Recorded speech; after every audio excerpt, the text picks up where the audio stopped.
Welcome, and thank you for viewing this Judy's House Caregiver Workshop on Coping. We began with brain and behavior. We're going to use our hand as a model of the brain. The wrist and the lower part of the hand are the spinal column and the brainstem. This receives messages related to our senses and controls involuntary functions. The thumb is the limbic system. This is the seat of emotion. The fingers and upper palm are the cortex. The cortex controls higher order functions like perception, thinking, and reasoning. Folding your fingers over, this is the prefrontal cortex that regulates the subcortex, the brainstem, and the limbic system. It's currently estimated that the prefrontal cortex is not mature or fully developed until the age of 25 and older. When we're tuned in, each of these areas of the brain are working in sync. They're balanced, connected, and flexible, and we're able to cope. When we're hungry, tired, frustrated, or angry, or traumatized, we can act in ways that resemble flipping our lid, which means we aren't thinking and reasoning, we're reacting. We can control this by stopping to make a decision, taking deep breaths and slowing down. We like to call the downstairs part of the brain and the limbic region the lizard brain. Lizards might respond by fight, flight, freeze.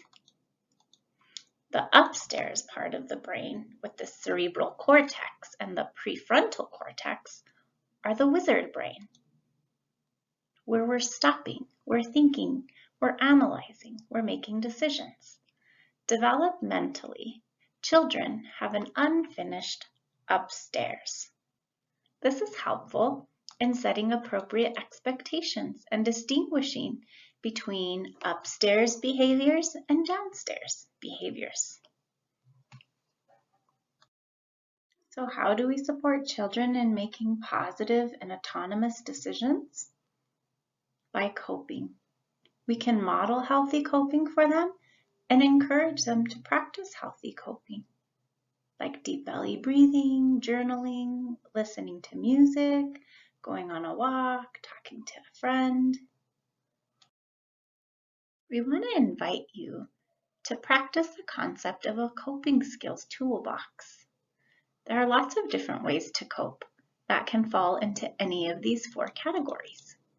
Getting it out involve activities of physical release, like exercise, sports, and even punching a pillow.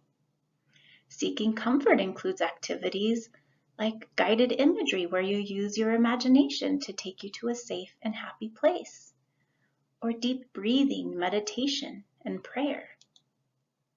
Self-care ideas involve personal interests, maybe creative expression through art, drama, making music, journaling, dance. Cognitive coping has to deal with our thinking and switching some of our hurtful or unhelpful thoughts to helpful thoughts. We call this stop and switch. You may be asking, when does a positive coping skill become unhealthy or unhelpful?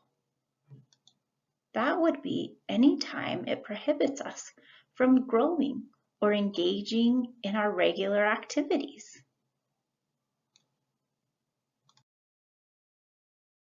Knowing who to turn to for support is essential. You can be the safe adult for the grieving youth in your life. By watching this video, you're showing your commitment to being a part of their healing journey.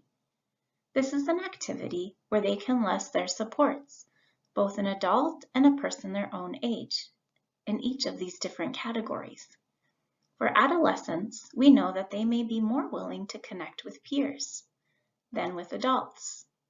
As adults, we always want to remain open and invite the conversation, knowing that they may go to their peers. So how do you talk to a child about grief? You bring it up.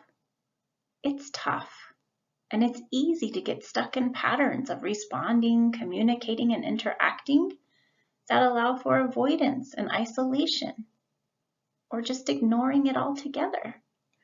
You can be a part of helping the grieving child in your life get unstuck.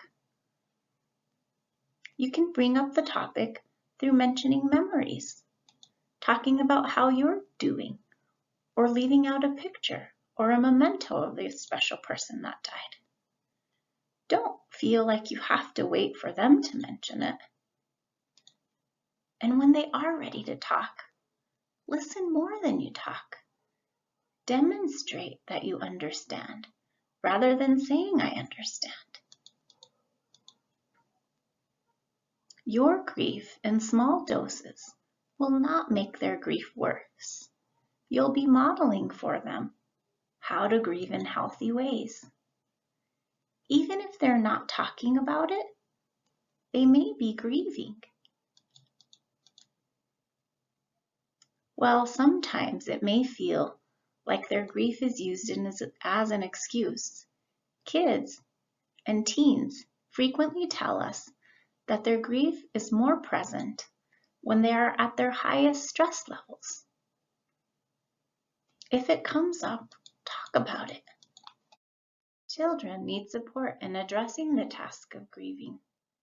These milestones are not stages or accomplishments, but rather parts of grief that will change and shift as they grow developmentally. Children may revisit many of these milestones along their grief journey.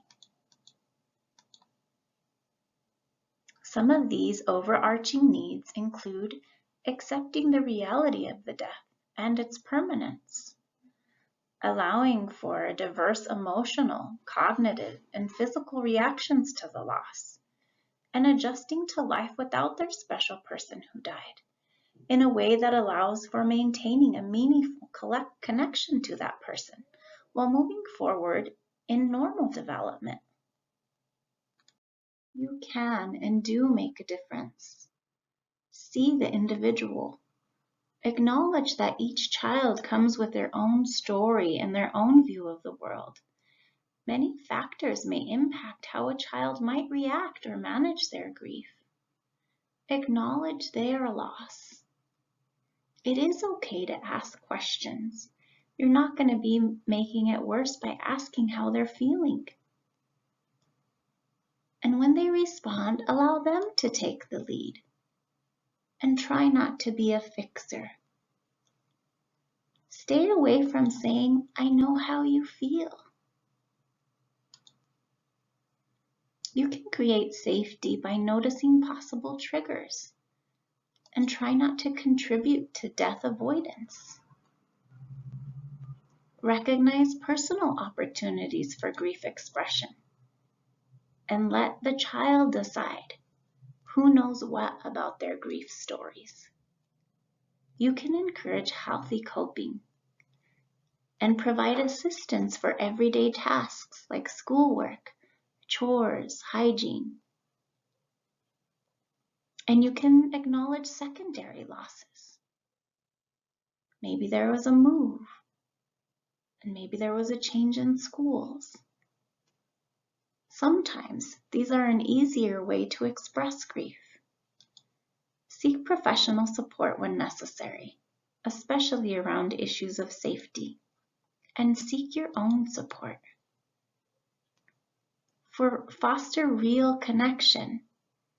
Encourage reinvesting in life, returning to activities that you stopped doing when your special person died, and creating a hopeful, productive present and future.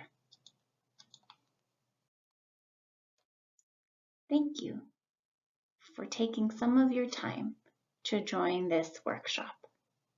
Please visit us at our website or call us at the number provided